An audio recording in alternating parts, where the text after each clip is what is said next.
Welcome and thank you for joining us on the Instructor podcast, where every week we're joined by experts and innovators, leaders and game changers, so we can hold a mirror up at the instructor industry and see where we can improve and raise our standards.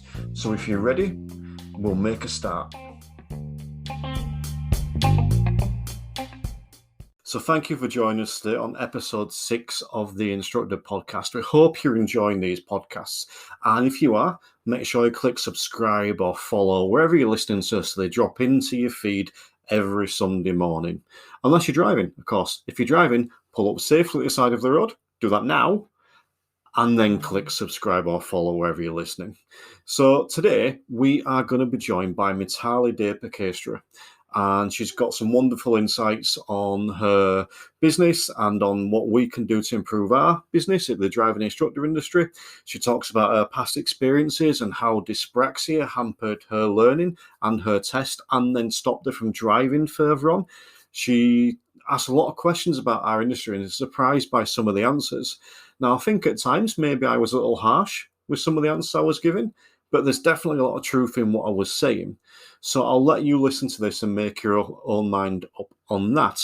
We're also joined at the end of the episode by Chris Benstead of the DITC again, who's given us his latest news feed. So make sure you stay to the end of the podcast so you can catch one of the latest news on the instructor industry. And I'll leave it there and let you enjoy the show.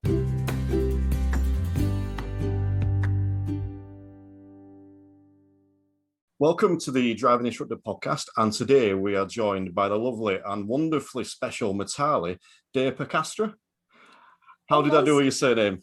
You actually did really well. You kind of mangled the end of it. It's Deypurkaystha. You did very well. You did very well. I'll take that. It's not bad for a first attempt. Exactly. How are you today? I'm well. I'm very well. Thank you for having me here. No, thank you for joining us. Before we get stuck in, I think what I'd like to do is just ask you a little bit about your background and what you do now and what you're doing for a living and all that kind of stuff, where you're at now. So do you want to tell us a little bit about yourself? Okay, well, I'm a book coach and book publisher. Business books, really. I don't know anything about novels or poetry or anything like that. So it's definitely business. I've been, up until last year, I was working as a ghostwriter and a copywriter. I'd written 7 books by last year.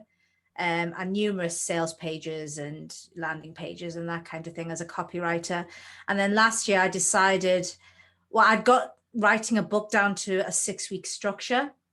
So my very first book that I was asked to ghostwrite took me over a year to write. And the 7th book took, just under 6 weeks to write.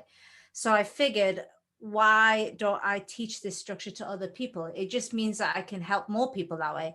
Because let's face it, there's not a lot of people that can afford a great copywriter or a ghostwriter. But if I show them how to do it themselves, it just means the average coach, consultant, instructor can actually do it. You know, I don't want to go into how much a ghostwriter earns, because there is anything you can get ghostwriters for just $1,000 on someone like Upwork. But you get what you pay for, really. So normally I would say you'd expect to pay at least £10,000 for a ghostwriter. And that I would say for a short book, a decent sized book, I would say over 100 pages, you're looking at 20,000 upwards. So it goes beyond the realm of what most entrepreneurs can afford. So I just had this, I don't know, maybe it was because of the pandemic, seeing loads of some of my friends lost their businesses. And me just feeling bad and feeling a bit jammy, because I actually I was doing really well. Yeah. In fact, if you ask any sort of content writer, ghostwriter, copywriter, they'll tell you last year their business went through the roof, because with everyone stuck at home on their screens, guess what? Everybody needed more content. Yeah. So we did really well out of the pandemic. So I didn't even need to, change, or that annoying word, pivot. I hate that word because everyone used it so much in 2020, but I didn't need to do any of those things. Although ironically, I ended up pivoting. I ended up moving from being a ghostwriter to becoming a book coach and a publisher. But I guess I just wanted to see how I can help people. And I just thought, as a ghostwriter and a copywriter, I'm making the rich even richer. Whereas if I can teach people how to do things themselves, I'm now helping the majority of entrepreneurs out there. So that was the thinking behind it. That's pretty awesome. And it's interesting what you're saying there about the pandemic, because that's kind of part of the reason almost why I brought you on, because as an industry, we were quite hardly hit. We weren't allowed to teach. And someone like me who had pretty much relied solely on an income from lessons, I had nothing else. That taught me quite a valuable lesson that, a second income from somewhere might be nice. So there were some instructors out there that had that. So that's part of the reason we've sort of brought you on to talk about books and how we as instructors potentially can go on and do that. But before I move on to that, I was talking to you previously and we sort of found out some interesting tidbits about your driving experience. So do you want to tell me about your experience learning? It wasn't good.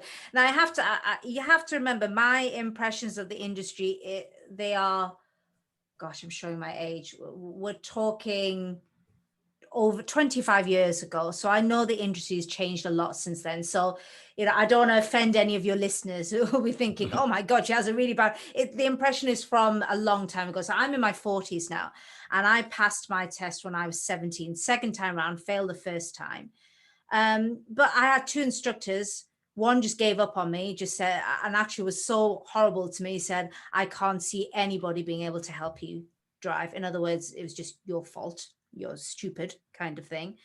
The second one was kinder to me, but I can still see the exasperation. And I know I'm a difficult student. I was listening. It's not that I'm one of these students who don't want to listen. I'm very good at listening. I didn't know why. I come from a very academic background.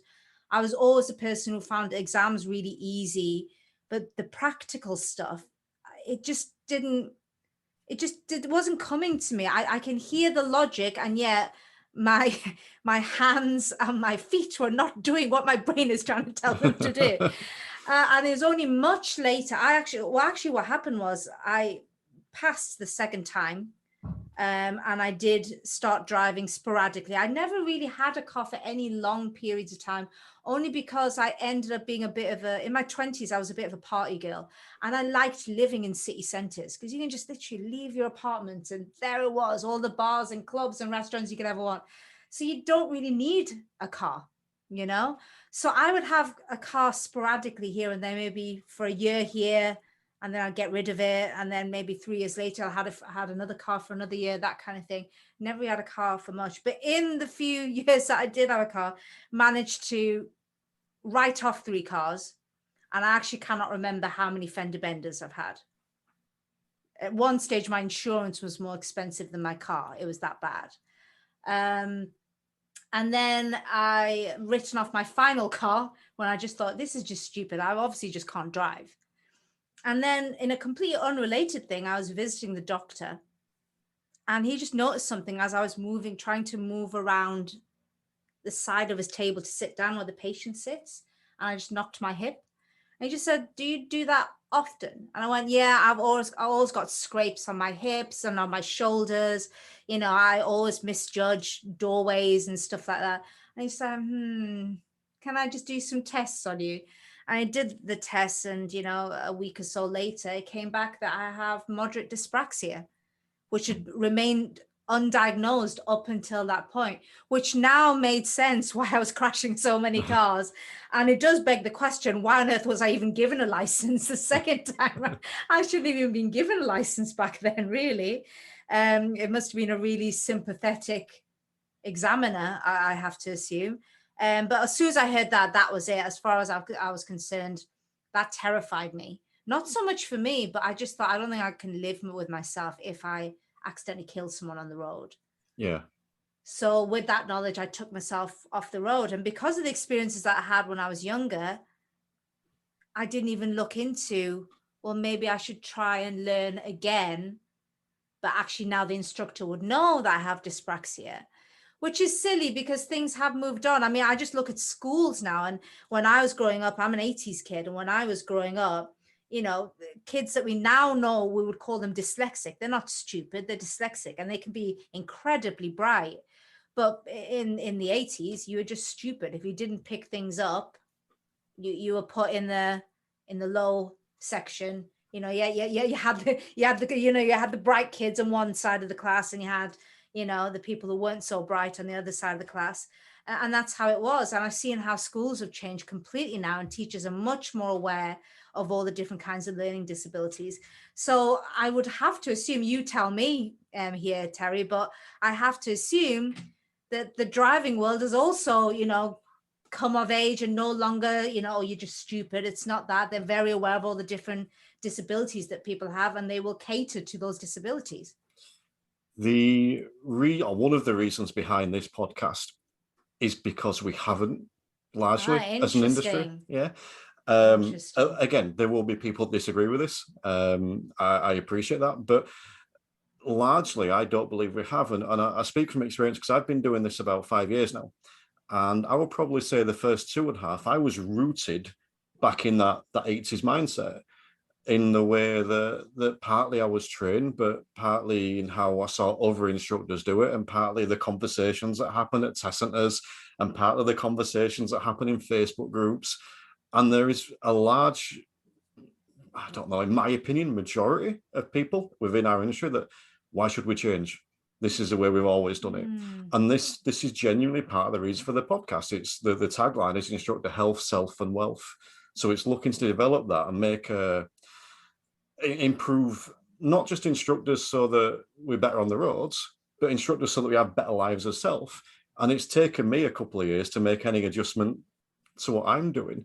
So there are specialist instructors out there. There are people that I've got on this podcast, I believe are industry leaders and innovators and game changers. I think that, including me, there's a lot of catching up that needs to be done. So what you're saying is I was probably right to just give up on driving at the age of 32 and just say, yeah, I don't want to go back. And I was just scared. Honestly, I was scared. I didn't, I just didn't want to go through it again. I just didn't want to go through, and it was always for me. Now I see it makes so much sense now that, I just couldn't judge distances. So I couldn't work out how far away I need to be from parked cars, for example, on the left-hand side, or how far away I need to be, in lanes, and making sure that you share the road space. And how do you, someone who has dyspraxia, they find it really difficult to do that. But it was undiagnosed all that time. So I genuinely just thought it just wasn't for me. Something wasn't clicking. I think it's a brave decision. Only you know whether it's the right decision or not. I would say if you can find the right instructor, it's worth giving it another go. Because as much as I say the industry hasn't changed, I'm probably being maybe a touch harsh, but I'm not meaning to criticize every instructor out there. I think everyone's different in different scenarios.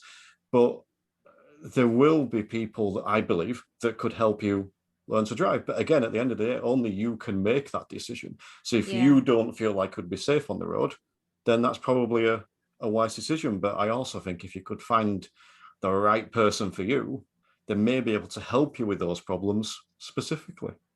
I think it's almost like I want somebody who'll be able to give me shorthands, a way of, there are ways around it. It's like, with dyslexic children now, they have different tools so they can read now. So the words aren't jumbled in front of them.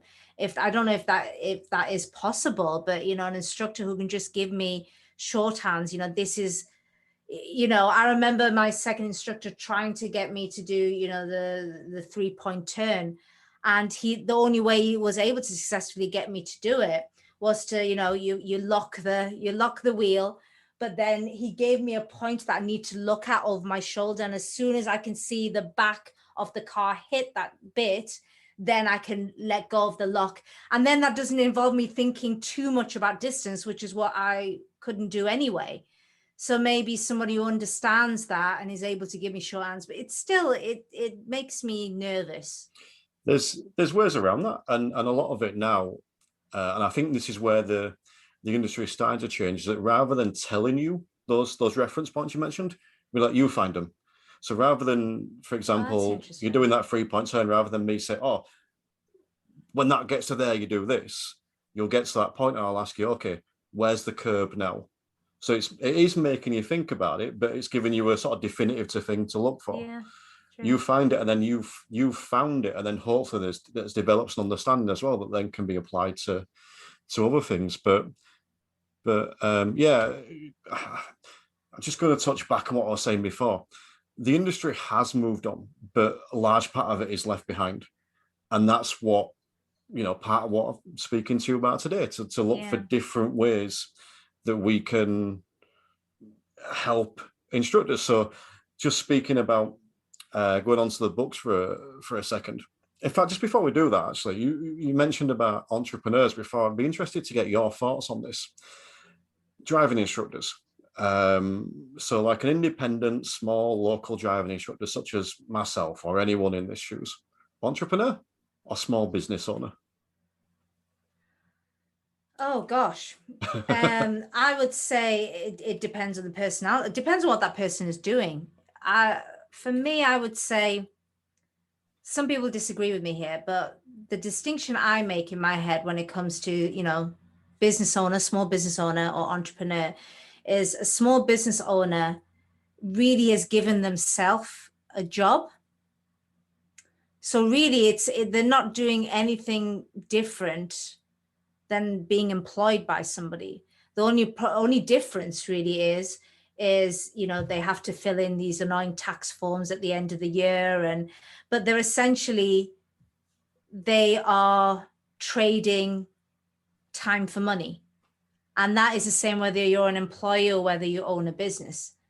The difference really is you just have to find your own leads. You have to find, whereas if you worked for a big business, I assume they do all the lead generation and they book people in, and you're just told this is where you need to go from one day to the next.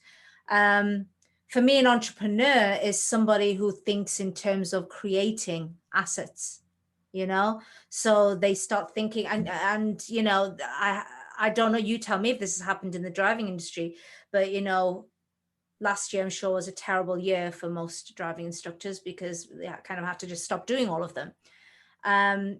And were there driving instructors who thought, against, out of the box a little bit and started to create maybe videos or tutorials and maybe monetize that, created some sort of monthly subscription where, you can download all these videos, or it's all about it. You change from just thinking of trading time for money, and you start to think of what assets can I create so that then they can carry on. You can almost start creating to the point where they just make money for you without you doing too much to keep the fire going, and that, I don't know, I mean, some people go, no, you're overthinking it. All entrepreneur is the French word for small business owner, so really, you're just using the French word against the English word. They mean the same thing.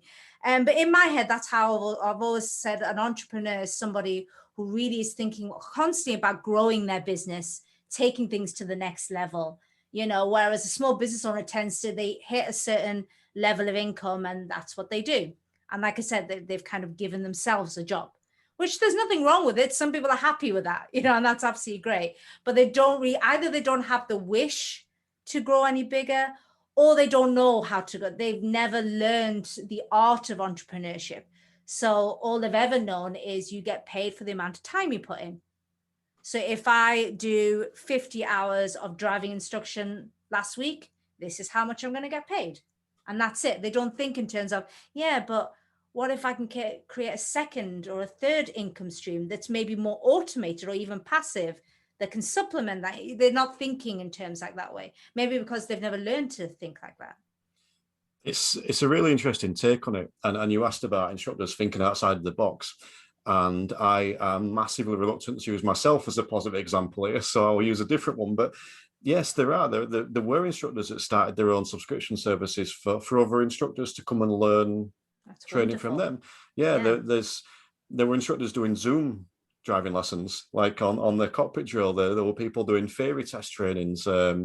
Another instructor podcast has started aside from this one. No, that's not monetizing it, but it's future down the line or whatever. So there were people that stepped out, and I was something that inspired me to do this. They're the people that I want to talk to, But you made some interesting points here as well, because and I'd love to hear your opinion on this. Um, I'm someone that believes it's almost too easy to run your own driving school, because I pass my tests to be an instructor, and then all of a sudden I'm running my own business. There's no training there. You just do it, and you've never been shown how to do a P&L. You've never Yeah. been know anything about marketing, and you just kind of fall into a groove, and you fall. And I think that's a little bit of why the industry is lagging, because all these people don't know what they're doing. They fall into line with everybody else. I think what you've just described is it's far bigger than just the driving instructor industry. I think you'll find it's with all kinds of instructors, coaches, consultants. They get what their qualifications do is essentially teach them how to do that thing, that service. But business skills is a whole other skill set altogether. That's what, for example, teachers understand that, because say for example you've got a degree in geography, doesn't necessarily mean that you can now just go to a high school and apply to teach geography. You have to do a separate qualification. I think it's called the PGCE or something. You have to do a separate qualification, and that teaches you how to teach, because that in itself is a separate skill. Just you knowing everything there is to know about geography doesn't necessarily mean you can teach it. So in the same way, there's a lot of industries out there where people are learning a skill. For example, a coach, they want to be a life coach. So they go and do this program and they get certified as a life coach. And they're going, great, wonderful. And there was almost this expectation that as soon as they can just put this website up and they'll be flooded with offers, and all these people are going to come and see them. They're going to have such an amazing time as a life coach. And then it's crickets, and they're going, oh, I actually now need to learn marketing and lead generation and sales calls and closing, and no one's taught me this stuff. And it's a shame. There's lots of people who are in that situation, and they have to learn on the job, and they make a lot of mistakes along the way. Again, you raised some really interesting points, and it's something, because I'm in this industry, I only know what's going on in this industry, in a sense. So when you're talking about being every student, as soon as you say that, it's like, yeah, it probably is, but you kind of almost not stagnate, I can't think of the word, but you're stuck in the industry you're in, and you can't see past that. And it is probably a bigger thing. So what would you consider yourself an entrepreneur? Yes, I would. God, now I sound like I'm just blowing my own trumpet, aren't I? But yes, I would, because I think I actually remember specifically when I changed from being a small business owner to what I believe is an entrepreneur, going against, again, what my definitions are. I know other people will disagree with me. I started off writing content. So this is going back to 2013. So I was a content writer. So I was a writer for hire. You can just hire me to write whatever you want. There's some funny stories there, Terry, about some of the things I wrote. I remember spending 2 weeks writing an 80-page ebook on mattresses. Yes, I know. If ever you want to know memory foam, which kind of springs you need, I'm here. I'll let you know. The most boring thing ever, but wow, I know everything there is to know about mattresses now. I had a long-term client who was based in Arkansas, and he had a gun store. So I spent, easily 5 to 6 hours a week for nearly 2 years writing about guns. I've never even handled one in my whole life. I don't want to ever hold a gun. And yet I was writing for this gun store, and I was about all the different kinds of guns he sold, the different kinds of holsters, which ones goes with everything. How to shoot, never shot anybody in my life, but I've written articles on how to shoot people, even in the dark. Quite worrying, really. And then, I did spend the summer of 2014, that August, I spent a whole month writing about cock rings. Never, ever felt the need to use one with any partner I've had in the past. But now I know everything there is to know about cock rings, because my client at the time was a Love Honey affiliate. So that was my month-long assignment. He had all these different cock rings. I had no idea there were so many different kinds. And I had to write reviews without using them, reviews of all of them and what they all did. So yeah, I learned a lot. But the one key thing was the definition I just gave you before, which was you're trading time for money. That's what I was doing. So if I wasn't typing away and writing articles, I wasn't making any money.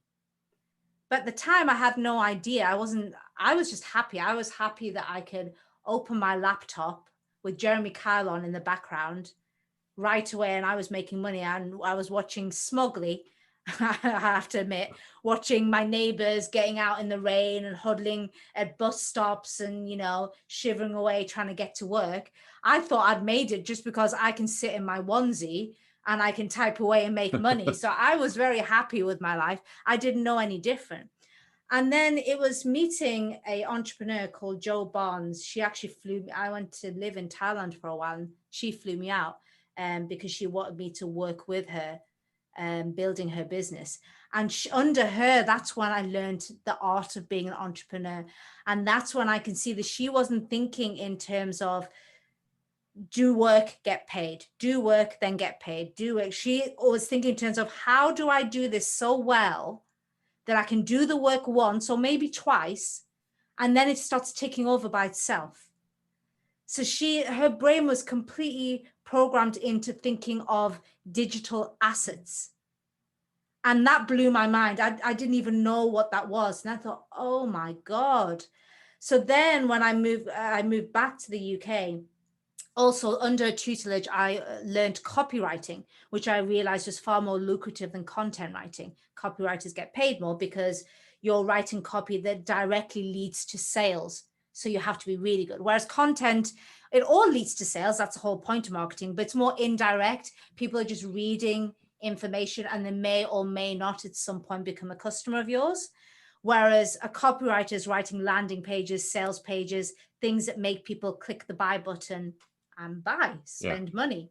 So obviously the writing needs to go up a notch and they're paid more. So I learned copywriting from her. And when I came back to the UK, I decided I want to do copywriting. But now armed with my new talents as an entrepreneur, instead of, oh, this is how much I charge for a sales page, you just pay me and I write it, I started to barter with them and said, okay, well, instead of you paying me $2,000 to write this sales page, why don't you pay me $500 to get it started, but then you give me 5% of every sale that you make? Because what I was doing was building residual income, because that product or service, it could be on their on their website for years, indefinitely. If it's a good product or service, it could be there indefinitely. It means I'm being paid, even if it's only literally $30 a month. But it's $30 if I have a few of these pages and landing pages and assets everywhere. And if they're all just paying me 30, 40 pounds or dollars or whatever, altogether, I've built up a nice income where the work's already done. I'm not even doing that anymore. And it completely transformed the way I think. And that I still think now, even now, I do things as creating assets so I can monetize again and again and again. I mean, some real sort of key points you've made there, but you've made a bit of a problem for me that I'm still thinking about cock rings. So, and you know full well that I'm going to use that as a clip when I promote this. Please do. I don't mind. Everyone laughs as soon as I say it. It's like, are you serious? They think I'm like, no, I'm serious. A whole month of August, it was a heat wave as well. It's 2014, so it was a heat wave, and it was just me in my back garden with my laptop open, writing reviews of cock rings, wooden ones, metal ones, plastic ones that vibrate, every single kind that you can think of. It was just a funny moment. I mean, moving on. I think there's a couple of points there that you've obviously spoke about residual income. Now, again, this is something that I'm not asking for a suggestion here, by the way, but like for driving instructors, there's hundreds of thousands of people every year that are learning to drive. There's parents that want to help their kids learn to drive. There's opportunities there. And I don't think that we're making the most of them. And there Yeah. is a negativity within the instructor industry around us as instructors paying for things. So I will happily go out and pay for training, pay for development, and pay for courses and that kind of thing. But there's largely this negative, I won't do that. Why should I do that? And that's something that I think we really need to get over. But I also just want to touch back on what you were saying about earlier about when you were almost went from being a small business owner to an entrepreneur. What, if any, advice would you give to an instructor that's just passed their test, they've got the car, they've got some customers? What advice would you give to that person now that wants to either move on or just learn some new skills? Or I would just say that never stop investing in yourself. I mean, that makes me sad what you just said before, that a lot of people think, oh, why should I have to do it? That shouldn't even be the question. The question should be, why shouldn't you? You know, the people who are ahead, not just in the driving world, I'm talking about in any industry, the people that are ahead are the ones who it's almost it's part of their DNA to always be learning, always be getting ahead, always be thinking, well, what can I do that's different, that's going to make me unique, that's going to build my authority, that's going to not make me sound like every other person in this industry. They're constantly thinking ahead. So that makes me sad that if people think, well, why should I do it? It's like, why shouldn't you? yeah, That's how you stay on top. That's just how you stay on top. And I think I didn't explain to you at the top of the conversation the reason why I moved into specifically helping people write books, because some people have asked me that and said, okay, but you didn't just used to write books, you've written sales pages, email sequences, leaflets, brochures, all kinds of things. Why have you now moved to specifically helping people write books? Because there's the one piece of content that I've noticed with my previous clients. It's the one piece of content that made the biggest difference to their business. Because guess why? Very few people do it. Think about all the entrepreneurs you know. Well, driving instructors, I bet every single driving instructor has a website, because if you don't have a website, people will be like, are you a real driving instructor? Like, come on, it's 2021. I bet they all have social media profiles, maybe not on all of the profile, like all the platforms, but at least a Facebook page of some sort. They probably have business cards. It's all the sameness. It's everyone's doing exactly the same thing. You have a driving instructor that actually writes a book that helps people, maybe a book about how to calm your nerves before you start learning, before you get into a car with an instructor. That's just an idea off the top of my head, by the way. The selfish bit of me wants a book, you know, driving with dyspraxia. That would be amazing if somebody wrote a book. Hint there, anyone listening, if you know how to deal with dyspraxia, please write a book that helps people who are dyspraxic like I am. But it's not, the thing with the book is, it's not even, a lot of times some people don't even read it. It's just, I've noticed that when you become a published author, being an author is just like a shorthand in everyone's mind. It's a shorthand for this person knows more than the average, because everyone doesn't do it. And this goes beyond driving instructors. I'm talking about any kind of field. If you think about coaches, you think about consultants, you think about anything really. Nearly everyone has a website, everyone has social media, business cards, brochures, leaflets. It's just like, it's all just a sea of sales material that everyone feels they need to have now. But then ask all of them, how many of you are published authors? I'm not talking about those crappy 50 blog posts put together and uploaded up to Kindle. That doesn't count. I'm talking about proper books, you know, like proper books, you know. Ask them, and suddenly it's less than, I was going to say 5%, but probably not even that. I think it'd be 1% or less in any industry. So as soon as you're a published author, people are like, oh, whoa, okay. They don't even have to read your book. They already think you're better. If you're a driving instructor, it'll be like, you have to be a better driving instructor than the other instructors. You've written a book about it. yeah. Do you know what I mean? And it also opens the doors for, you know, if you want to get speaking engagements, do podcasts like this, but guest on other people's podcasts, it opens the doors to, I mean, I'm not sure, would you, maybe you would have invited me to the podcast if I wasn't an author, but there's a chance you wouldn't have. But because I was an author, chances there's a bit of your brain that just went, well, she's an author. She must be reasonably smart. She's written a book. Okay, let's have her on the podcast. So it's a shorthand, and it really will kick off if you're really thinking like an entrepreneur and you want to be seen as a leader in your industry. One of the shortest ways of doing that is becoming a published author.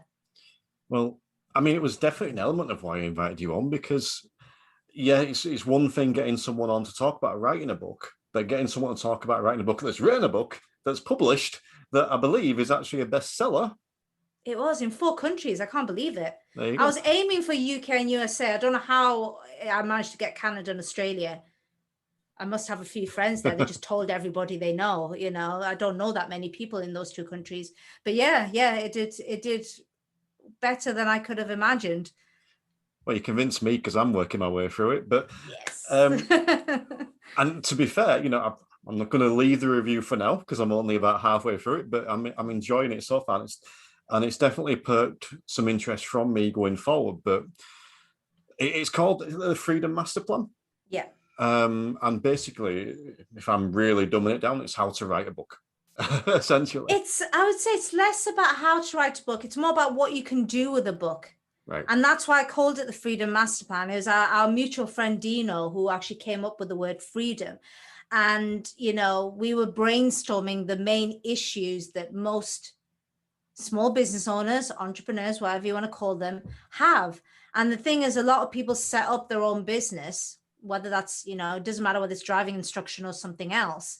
They set their own business to experience some kind of freedom. So either they've had terrible bosses in the past and they don't want to be answering to anybody anymore, or it could be the freedom to be able to take time off when you want to take time off without having to, you know, ask the boss or go on some silly rota where you have to make sure other people haven't taken time off at the same time. There's a whole myriad of reasons, but the word freedom kept coming up whenever I was speaking to entrepreneurs. The reason they started their business was some kind of freedom that they wanted to experience. Ironically, though, they don't experience freedom in their business. They actually work harder in their business than they ever did for a boss, you know? So the reason why I called it the Freedom Master Plan is to give you tried and tested tactics and strategies that you can use with a book.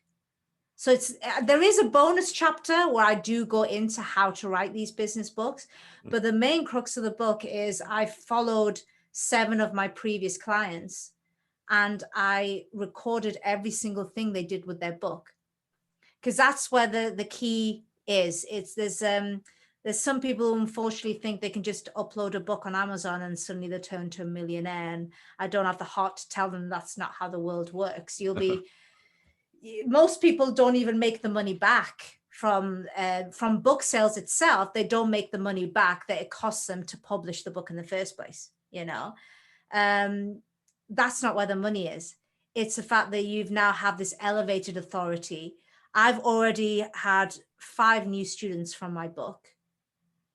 So that equates to my maths is terrible. I'm sorry, because this is why I'm a writer.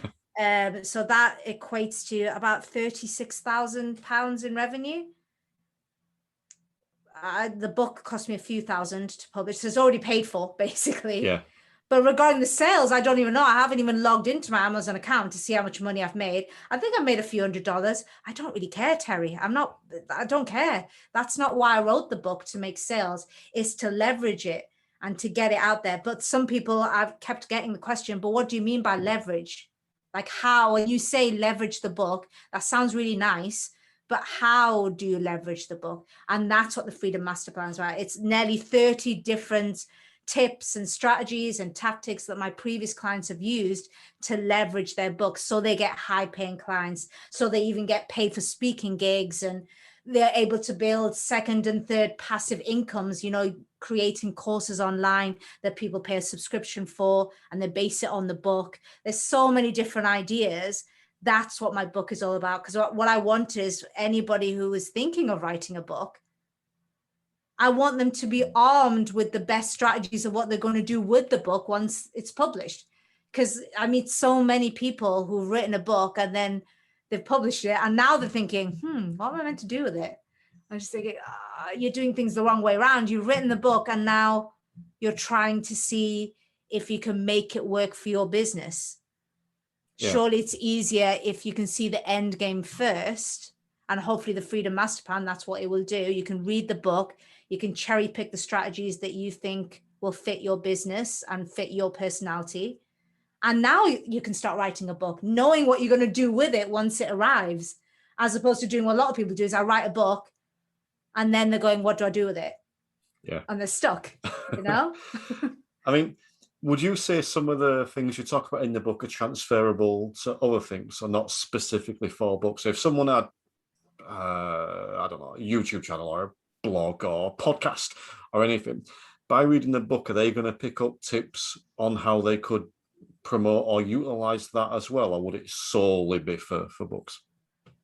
What I would say is it is specifically for books. Yeah. But the one thing I've noticed about becoming a published author is it doesn't really matter what it is you're doing for lead generation and sales. It just ignites it. Yeah. Because I think behind, we spoke about this before, behind, it's a shorthand. As soon as you say you're a published author, and like I said, a proper book, of course, Yeah. then instantly it's a shorthand for people going, oh, expert, authority. This person isn't just your average driving instructor, accountant, solicitor, financial planner, life coach, whatever. They must be somebody who's a leader in their industry. So that opens, it means you can charge higher for the same things. You can actually charge more because people just go, well, yeah, of course you're going to charge more because, you know, you're somebody, you're not just an average. So you can increase your fees without getting complaints. You also it attracts people. And if you're podcasting, someone like you is podcasting, it's fantastic because what you start doing is attracting an even higher caliber of guests. And then you get asked to guest on other people's podcasts as well. Definitely since I've become a published author, and I've only been a published author, since let me just think, 6 weeks ago. It was 6 weeks. 6 weeks. Let me just turn this off. It's annoying me. Mon, I've got to go. I'm doing a podcast. Okay, bye. I'm going to leave that in. Oh, you can do. You can. Yeah, you can do if you want. It's just my sister. And I was like, anybody else would be just like, no, but it's like, it's my sister. I can't just like put the phone down. I bet she's at Tesco's, bless her, wanting to know if I want anything. Do you know what I mean? But sorry. So where was I? I don't know. I've lost track as well. But sorry, you were saying like with the podcasting or anything about how you can use that to become a leader and yeah. Well, since I become a published author, so that was 6 weeks ago, it's just opened up doors. I've had so many. There's people like you who I've kind of known from other people, so we go in the same circles. So chances are, I hope you would have said yes to me anyway, even though I wasn't a published author. But I've had several people who I've got no contact with. It's not like we share mutual friends or anything like that.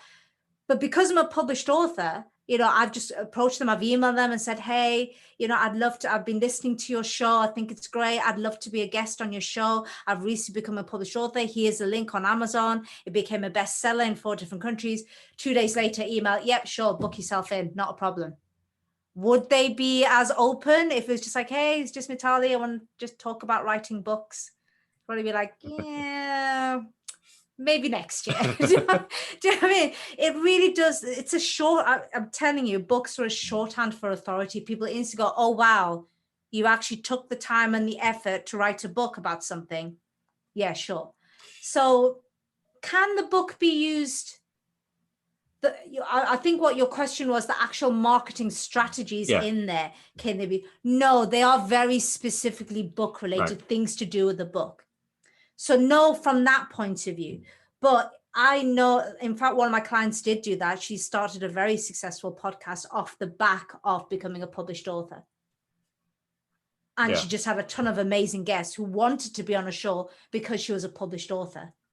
So it doesn't matter what you're doing. You know, you could be doing podcasts, social media. One of my clients is big on Google PPC ads. And what she did when we wrote her book is, before, she used to run adverts that went, you know, anybody put in, she's an executive coach. And she, you know, if you put an executive coach, the state that she's in, the USA. So the state she's in, normally you get, you know, 50 different of these coaches, you know, and they all sound the same. all of them are obviously saying we're flipping brilliant, because what else are they going to say? And you're just sat there thinking, right, how do I even make a choice between, like, so she was doing okay, but most of her business came from word of mouth, really, rather than the PPC adverts. And then when we wrote her book, she decided to switch it from, instead of going to a website where she was saying how wonderful she was, she just put up a simple landing page advertising the book now instead. And what was interesting was the book was all about how to pick your next coach. So, I mean, I just want you to imagine going to Google. In fact, let's actually switch this over. Forget about coaches. Let's do driving instructors. So say if I put driving instructor Gateshead, because that's where I'm based, okay? So I put driving instructor Gateshead. If I do that now into Google, I'm pretty sure I'll get a ton of driving instructors. All the websites very samey, all of them telling me that they're flipping brilliant and they can get me to drive, blah, blah, blah. And then I just see one entry, but instead of that person saying they're amazing, it's like, hey, I've got a free book. Okay, you got to pay post and packaging. That's how she made sure she negated the costs of printing and mailing the book out. So she did, her landing page was basically saying it's a free book, but you just need to pay post and packaging and then it'll be mailed out to you. Imagine if I saw a book and the book just says, you know, how to calm your nerves before you get into your first car. For like, I don't know, and I pay post and packaging $4.99. I'm going to click on that. That's the one that's completely different to everything else that Google is serving me. It's also making me think, oh, I'll read this first, then I can make a decision on which instructor I want, or, you know, but the thing is that person is the instructor. So who am I going to go with? Am I then going to go back to Google and start ringing other instructors and say, well, you know, I've got this book and this instructor's telling me it should be done this way. Do you adhere to this? You're not going to do that. You're just going to go straight to that instructor. You're just going to go, I like this person. This book really resonated with me. I might as well just go and get that person's services now, other than trying to find somebody else and making sure they do the same thing. You know, so that's what she does. And she's got an amazing, I think she told me last year her business hit 7 figures. I'm intrigued to check Amazon in about 3 months after this podcast goes out and see how many books there are. Yeah, exactly. One thing I am interested in is, I know you spoke before about you've done a lot of copywriting, you've done landing pages, you've done ghostwriting. Was this the first book you'd written for yourself and published as yourself? The very, very first, yeah. And did you feel nervous or like you were stepping out of your comfort zone doing that, or did it just absolutely. feel natural? No, I wish it felt natural. No, a huge amounts of imposter syndrome, which a lot of people find weird because they go, well, you've written 7 of these before. And I said, well, the writing bit wasn't the difficult bit. Yeah, I've written 7 before. So I wrote the Freedom Master Plan in under 6 weeks. So the writing bit wasn't. It's just a different ball game. As a ghostwriter, you write something and you hand it over to somebody else. And as soon as they're happy with it, they pay you. I used to just disappear off to some tropical island for a few weeks to sip on some cocktails. And that was it. You know, I actually I still am very good friends with most of my clients. So yeah, I stayed in touch with them, but I didn't really keep tabs on what they were doing. You know, they would let me know when the book was published and it's become a bestseller, and they'd send me a link and say, hey, thank you. I had one lovely client who insisted on sending me flowers every single time I did something. I mean, I thought it might be a bit weird, but then I met his wife and his wife was lovely and that she was aware of it. So I thought, okay, nothing weird's going on here. I just had to be sure, you know? Yeah. But yeah, he insisted on sending me flowers every single time, you know, a book launched or a sales page launched and it did really well, and he'd send me a bunch of flowers. But that was it. I didn't keep tabs on my clients. I was on to the next bit of work that I need to do. And now it's like there's a book out there with my name and face on it. And it's like, oh my God. So yeah, there's huge amounts of imposter syndrome. And I'm believe it or not, I'm going through it again now, Terry. So I've decided very recently that I would like to appeal more my services, my book coaching and publishing services. I'd like to appeal more to the vegan world, but I'm going through it again because I'm now worried about, will people see that I'm becoming elitist, that I don't want to work with people who are not vegan? And that's not what I'm saying. I will happily work with people who are not vegan.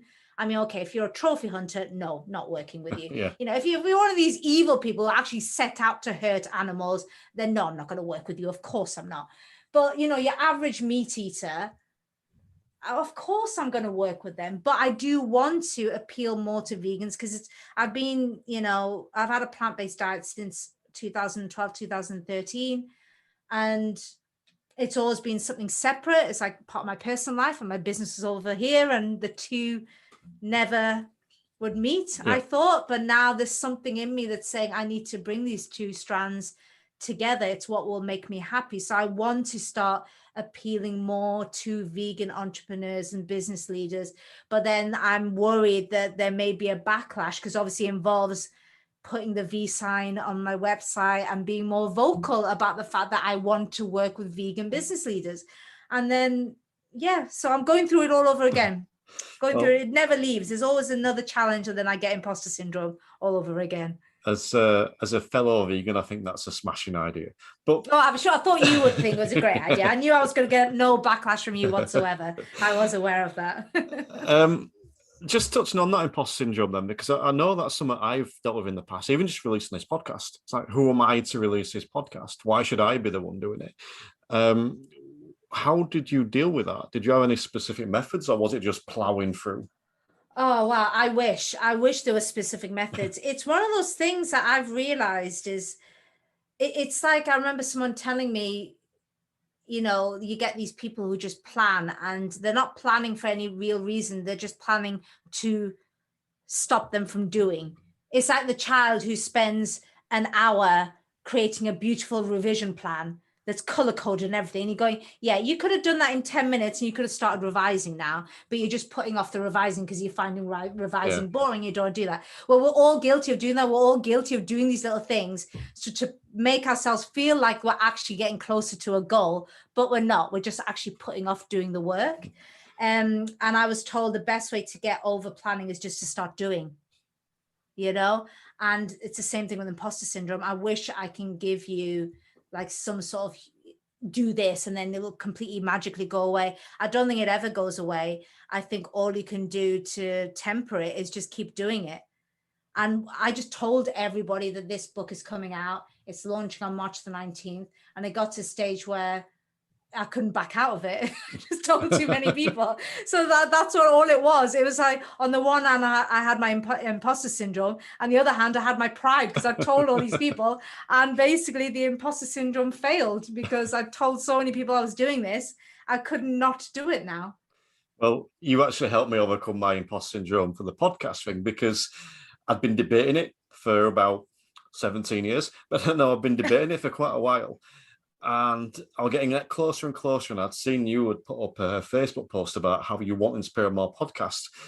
And I'm not taking Mick when I say this. I'm sat there with my phone in front of me for about 15, 20 minutes staring at this post. Think, shall I? I can't. Typed it out, and I waited another 5 minutes, and send. And it's like, right, I've got to do it now. That's it. I have to do it. It's the best way to do it. And I think what you're doing is fantastic. And I really do think podcasts are already, well, they have been for several years. They've been getting more and more popular. But I think the pandemic has really made a huge difference. Because I'll be honest with you, I have to be honest with you, Terry, up until about a month ago, I'd never listened to a podcast in my life. And I didn't get them. I knew there was such a thing as podcasts. They've been around for a few years now. But I just didn't get it. I just thought, why are we going backwards in time? It's like there was the radio, then there was the TV. And why are we now going back to a medium where we just listen and we don't see things at the same time? It didn't make sense to me. And then it finally clicked a few weeks ago when I just realized we've got screen fatigue. And especially in the pandemic, we're just sat in front of screens the whole time. And we're just tired. Our eyes, they're just tired. But at the same time, you don't want to just take time off completely. Sometimes you feel like you still want to be learning and engaging, but you want to do it in a way where our eyes are not focused on something. Yeah. And I think that's why Clubhouse has become massive. I think Clubhouse wouldn't have done so well if the pandemic hadn't turned up. Yeah. I think the timing of Clubhouse was, I don't think they meant it. Because otherwise it would mean the Clubhouse knew. That's all. We're going into strange conspiracy theories now, aren't we? Clubhouse created COVID. You heard it here first, guys. But unless you go down some strange conspiracy theory, then they wouldn't have known. But they probably have to thank the pandemic for how huge they are, because people are spending so much time on the screens, and then suddenly it's like, oh, I can learn and contribute and make friends and do all these things and do the gardening at the same time, or the ironing, or walk the dog and not be in front of a screen. Hell yes, let me sign up. So I think you've picked a brilliant time to actually, really go for it with podcasting, because I think people need it. Yeah, I'd agree with that. But on that note, we've gone from cock rings to Clubhouse creating COVID. So this seems an apt time for me to say to you, this is the last question I'm going to ask. I'm going to put you on the spot a little bit now. Go for it. If you were to leave the driving instructor industry today with one piece of advice and one tip, one takeaway, what would you leave it with today? What piece of advice would you offer? Well, definitely, I was surprised when you said that the industry as a whole hasn't moved on so much from when I was 17, 18 years old, taking my test. So I would say, look towards the schools, look at what the schools are doing. It's just unacceptable nowadays to have a primary school or a secondary school teacher that doesn't understand things like dyslexia, dyspraxia, autism, Asperger's syndromes. It's just expected that you should know these things. You should know how to spot these things. And you should know, even if you can't give the support, you report it and able to find somebody who can support that child. That needs to actually be expanded now to everywhere for adults. So I would say be more innovative, and then you never know, a nightmare like me might be able to drive. I think that's a good piece of advice to end on. Where can people find you, Mitali? Is there anything you'd like to promote? Where can people find more about you? Well, I would just say go to my website. It's just quite simple. It's just called the name of the book. So it's thefreedommasterplan.com. So that's thefreedommasterplan.com. If you go there, you can actually download a sample chapter to see if you like the book. So a bit of a try before you buy. Plus the Kindle's 99 pence. So I mean, do you know what I mean? So even if you're spending money, you're spending 99 pence, all of 99 pence. So yeah, I would say whatever it is you do, I know you're mainly appealing to driving instructors, but even if you're not a driving instructor and you're some other kind of entrepreneur, have a read of the book, because I think it will just, I'm not saying you have to even write a book, but I think it will just spark up some ideas on what you can do just to position yourself more as an authority and more as a leader of your pack, as opposed to just part of the pack, which is what most people are. Yeah. I think that's good. That it's not specifically the book, it's being innovative, it's being creative, and I think that's a good note to end on. So I'll put those links in the show notes as well, so if you're listening, get us over the show notes and we can direct you straight to Mitali there. Thank you so much for joining us today. It's been an absolute pleasure. I was gonna say, I'm not sure if I'm allowed, Terry. This is a bit turning the tables, but can I ask you a question? No, I'm going. Bye. Well, I'm going to ask you anyway. I want to ask you, because I found out that you were vegan because we spoke a couple of nights ago. And I had a look at your website, and you don't mention that you're vegan on your website. Have you never thought about appealing to more customers who might actually choose you specifically because you're vegan? Especially because I assume a big majority, I would say, of your clients would be young people who are learning, and they're more likely to be vegan. There's huge numbers of them that are turning to veganism now. So have you never thought of marketing yourself as a vegan driving instructor? Or I will be at some point, and there's a reason behind that. In as much as I consider myself vegan, I'm not quite where I want to be. So like, I'm vegan with the food. I've stopped buying clothes made from wool and stuff like that, but I've still got my old clothes. But the big one is the car. It's a manual car, so it's combustion engine, there's leather in there, and it's like, right, I want to, and I feel like I need to find something more appropriate. So at some point in the not too distant future, hopefully next year, but maybe the year after, I'll be getting an electric car. And awesome. I think as soon as I go to that, my marketing changes. I feel like I can justify it. I'm gonna follow you. I'm gonna be, because I'm good. It looks like I'm gonna be going through a rebrand as well. So I'll definitely be stalking you and seeing what you do, and that's going to be very interesting. You will see me talk about it more over the next year or two. but it'll be sort of promoted, if you like, when that Yeah. car changes. That's the key to that. But that's it's a really good question. And yes, you did put me on the spot. And yes, we are going to follow up about that. No, I just wanted to see because I just think, you said it was a good idea for me to start appealing, to appeal more to vegan entrepreneurs. So I thought, well, it might be a good idea for you as well, especially like I said, because your demographic, although I'm sure you do have older, clients as well who never learned how to drive, and someone like me would come to you and say, "Hey, help me drive." But I would assume a lot of them are young people, and yeah, I'm amazed with how many young people are vegan at the moment. It's odd you say that, actually, because for me, and I've actually said this on a few other podcasts, it seems to surprise people. Generally, the people that come to me, 25 to 30-year-old females. Really? Yeah, I think that's Yeah. just the vibe I give off. That might be a good thing. It might be Yeah. a good thing. So yeah, it's definitely something I'm going to talk about more as we go along. But I did put out a post on social media the other day. I was thinking about all the reasons as to why people have chosen me in the past. I have got a customer that comes to me because I was vegan. I've got a customer Ah, that came to me because their cat was called Terry. you know, okay. so there's a variety of reasons there. That is a variety of reasons. Wow. No, but again, thank you for joining us today. It's been a pleasure. It's been fascinating. I appreciate you sharing your time with us. Thank you for having me. I really enjoyed it. Okay, take care.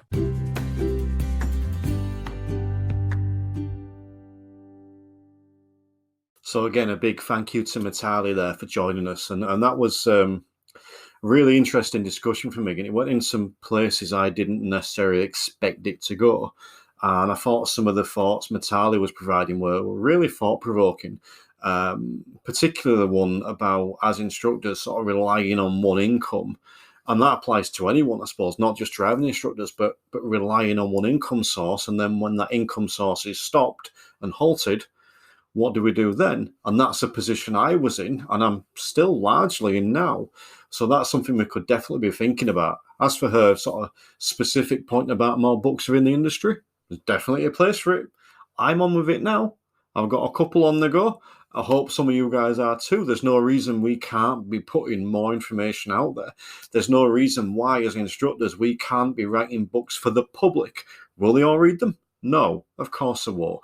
But if we were to make some, if we were to put more information out there, that could help change a few people's minds, and that can have that cascading effect. So yeah, some really great stuff from Mitali there. Make sure you go and follow her on social media and check out her website and check out her book. It's a great book. It's one I'm working my way through now, as I mentioned. And now we're going to head over to Chris Benstead of the DITC, who's going to bring us up to date with the latest news from within our industry.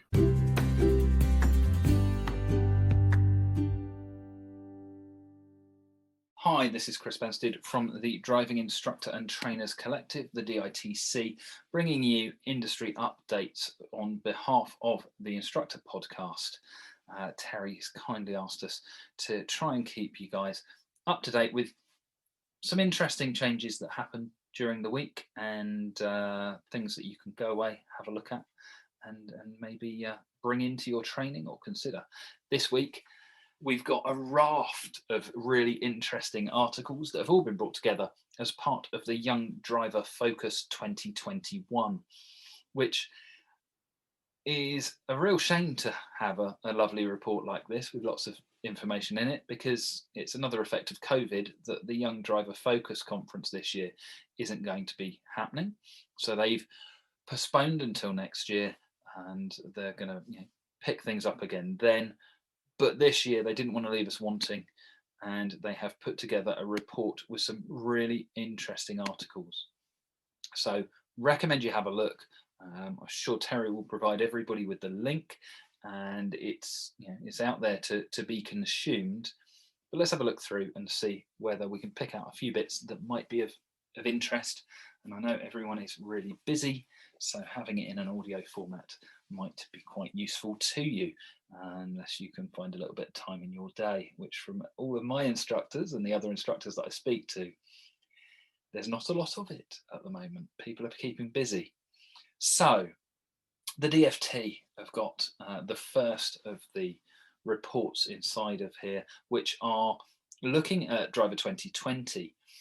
Driver 2020 is an exercise, a study that is investigating ways of changing and developing driver training using different approaches than we are now. A lot of them are tech based. So logbooks, hazard perception training, classroom training, tracking of some kind using telematics, and mentor agreements. So mentor agreements are something that we've looked at as a driving school, trying to involve parents in the process and trying to continue that process past the pass, and getting parents and the new drivers to recognize the agreement between them. What are the rules? We know that everybody is safer if they know the rules.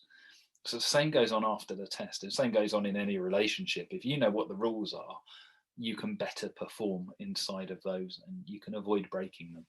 So mentoring agreements are a really good thing. I know a lot of instructors work in that way. At the beginning of the process, they outline what is necessary, what is expected, and then get the other party to agree with it, a coaching contract, if you like. And this is an extension of that, but can be more practical of going, who's going to fill the car up? Will you will you make a phone call if you're going to be late? And what happens if you break down? What's the process? Have they got recovery cover, or are they expected to phone the parents? Have they agreed that there will be a charger in the car so that they can phone? Because I think sometimes solving a problem before it happens is the driving instructor mantra. Look ahead, and if in doubt, keep out. So those kind of agreements I think are well worth looking at. The other one that jumps out to me is classroom training. I'm now doing exclusively theory training, and I'm working with instructors from all over the country now who have pupils who need some support. So some of those have additional needs. I've got a number of pupils with dyslexia, dyspraxia, autism, ADHD, memory issues as well, because that's one of my pet things is finding ways to remember bits of information. And I've got pupils that have no additional needs, or no more than any of the others that we teach, but want to be taught some theory. I'm a big believer that revision's what comes after learning. So moving towards a classroom approach, I think brings us in line with a lot of other places in the world. France have enforced classroom training. Germany have enforced classroom training. I was speaking to colleagues in Denmark a couple of weeks ago, and in Denmark, they have 16 lots of 45 minutes practical. Half of that is actually on a track, and the track is half wet, half dry. And then they have 16 lots of 45 minutes practical. They have 29 lots of 45 minutes classroom, looking at the psychology and rules of driving and looking at the theory side of things. And I don't know if anybody had the opportunity to join in, but I know it's now available. Go Roadie hosted the Driving Associations of the Americas, having a conversation between Bridget from the Association of Americas and our very own Graham Hooper from Tri Coaching Partnership. And they were chatting about everything from pricing through to training techniques and the process, the legal requirements, not just to become a full license holder, but also to become an instructor. So if you fancy a trip across the pond to go and set up a business, watch that first. But yeah, really worth a watch. We'll make sure that the link is available to you. If not, go to the Go Radio website and there's a link on there. I think it's /webinars would make sense. So yeah, have a look at that. The other thing is hazard perception training, but there's another report inside of here which focuses on that a little bit more. And it's a report from a couple of doctors from a university that I've been speaking with, and that is Dr. Where are we? There we go. Dr. Vicky Kroll and Dr. David Crundle. And I had the pleasure of having a long chat with them about the work that they've been doing and potential for change inside of the industry. They are looking at using virtual reality to better assess and train new drivers in hazard prediction. So there's a big difference, hazard perception to hazard prediction. So hazard perception is seeing the hazards that are there, and hazard prediction, knowing what's likely to come next, spotting the hazards before they're not there, but spotting the hazards that are not yet there. That would be better. So really interesting, being used in a lot of different ways. VR itself coming in. Our very own BSM has taken to using it for PDI training. Haven't had any feedback on that yet, so if you've experienced it, please let me know. Let me know your thoughts. And there's a few other people. I was speaking to a company who are in Europe who are creating a system for teaching people to drive using virtual reality.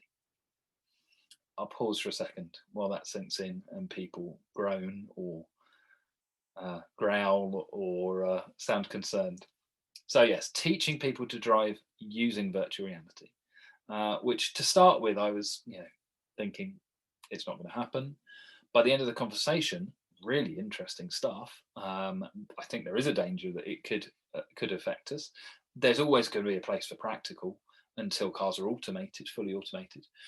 But the use of the VR allows practice, and it will be. I know we always say it's not a game. It is. There's a wheel. There's pedals. There's gear shift.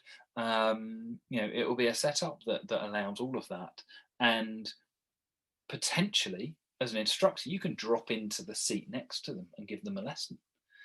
So you could be sat at home in your PJs.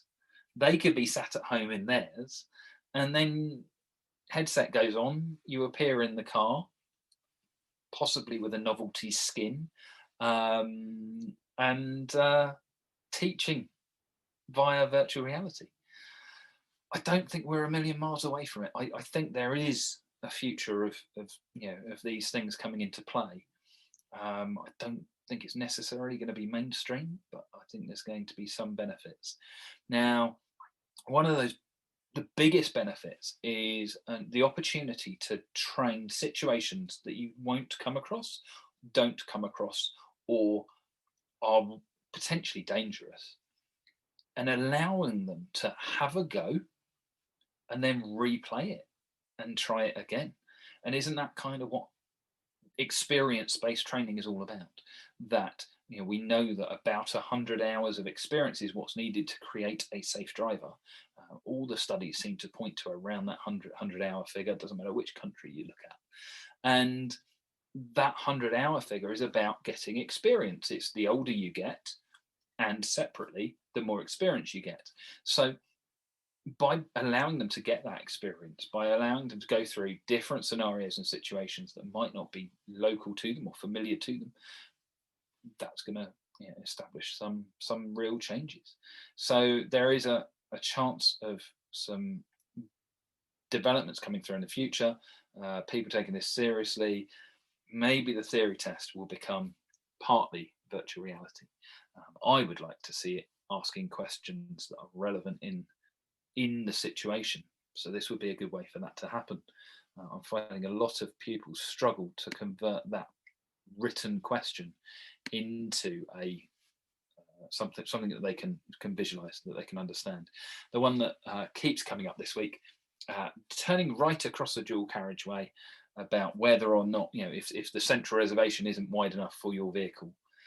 And local to me, at least, there aren't any dual carriageways like that. People think of a dual carriageway as almost motorway-like, long stretch, a bypass.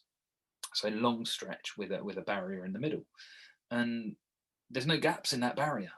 So when you then start talking about turning right across it, they struggle to visualize that. So this would be an opportunity to kind of go, okay, this is the kind of situation. How would you work this out? What would you be looking for inside of that? So really interesting.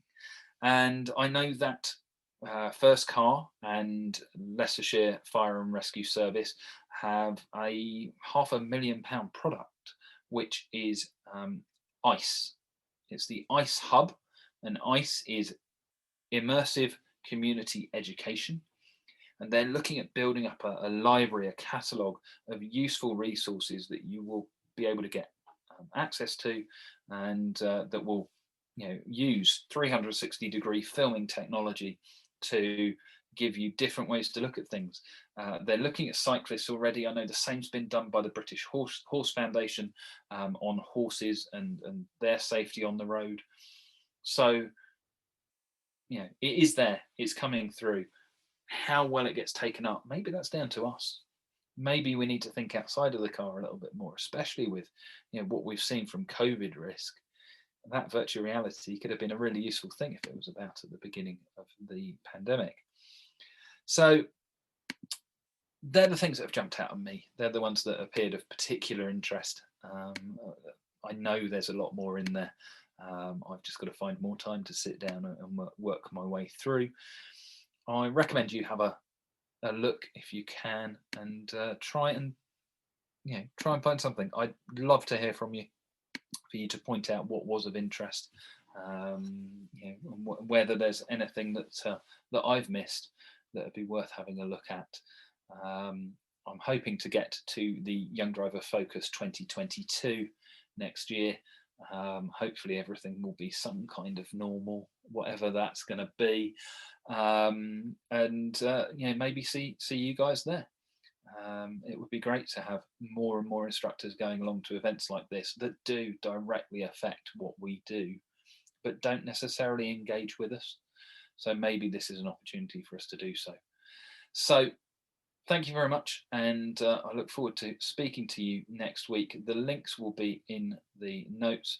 That's the link to the Go Roadie webinar with the Driving School Associations of the Americas and Graham Hooper, and to this First Car's report on Young Driver Focus. Stay safe out there.